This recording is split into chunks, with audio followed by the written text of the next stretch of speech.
High, আমি মেহুলি। হ্যাঁ, জানি। কেকের রেসিপি একটু লেট হয়েছে শেয়ার করতে, কারণ আগেই আমি তার জন্য অলরেডি অ্যাপোলোজাইজ করে দিয়েছি। শরীর খারাপ ছিল, অসুস্থ ছিলাম।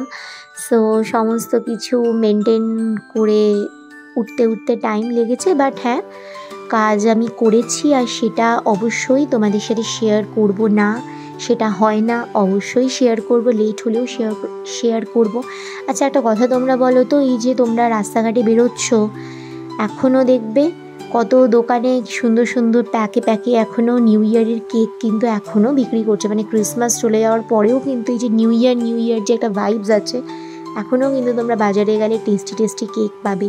আর হ্যাঁ, আজকের কেকটা তো ট্র্যাডিশনাল ওয়েতেই আমি করার চেষ্টা করেছি, ডিম আর রাম দিয়ে।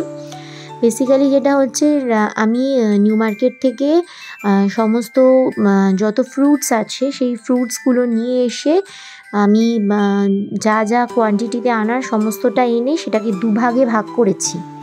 দুভাগে ভাগ করে এক ভাগে দিয়েছি অরেঞ্জ জুস, আর এক ভাগে দিয়েছি রাম। অরেঞ্জ জুস দিয়ে 4 দিন স্টোর করেছিলাম, রাম দিয়ে 6 দিন স্টোর করেছি।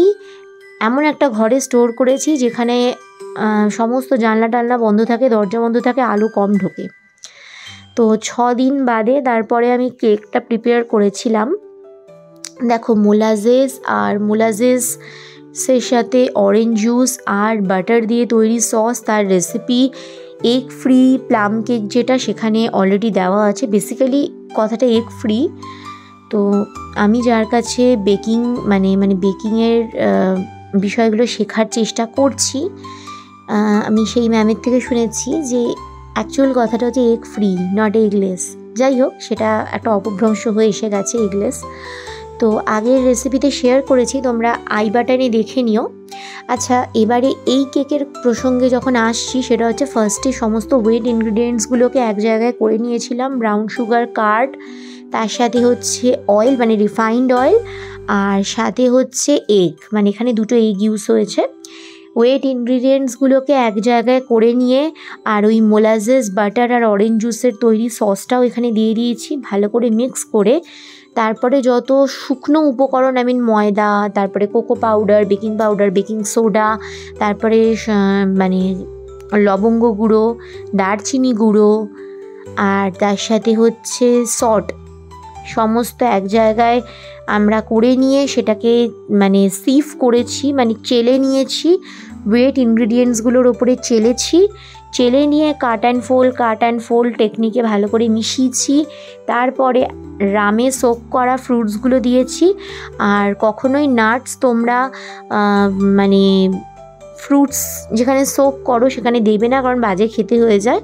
তো আগের দিন ওয়ালনাট দিয়েছিলাম, আর এই কেকে ওয়ালনাটের সাথে আমি কাজুও দিয়েছি। আর একটু ময়দা মিশিয়ে ওপরে ছড়িয়ে দিলে এই নাটসগুলো ওপরে ভেসে ওঠে, বাট আমি সেটা করতে চাইনি, কারণ আমার কাছে প্রপারলি কেকটা ঠিকঠাকভাবে তৈরি করাটাই আমার কাছে একটা বিষয়, কারণ আমার মাইক্রোওয়েভ ডিস্টার্ব করছে। সো গ্যাসের চুলাতেই করেছি, মোটামুটি লো টু মিডিয়াম ফ্লেমে 50 মিনিট মতো রেখেছিলাম। বেক হয়ে গেছে। অ্যাকচুয়ালি বিষয়টা যেটা, বিরিয়ানি যতটা কনফিডেন্টলি আমি করতে পারি, কেকের ক্ষেত্রে আমার অতটা কনফিডেন্স আসে না, বা আমি অতটা প্রো বেকার নই, বাট আমি চেষ্টা করছি করার। ভিডিওটা কেমন লাগলো অবশ্যই আমায় জানিও।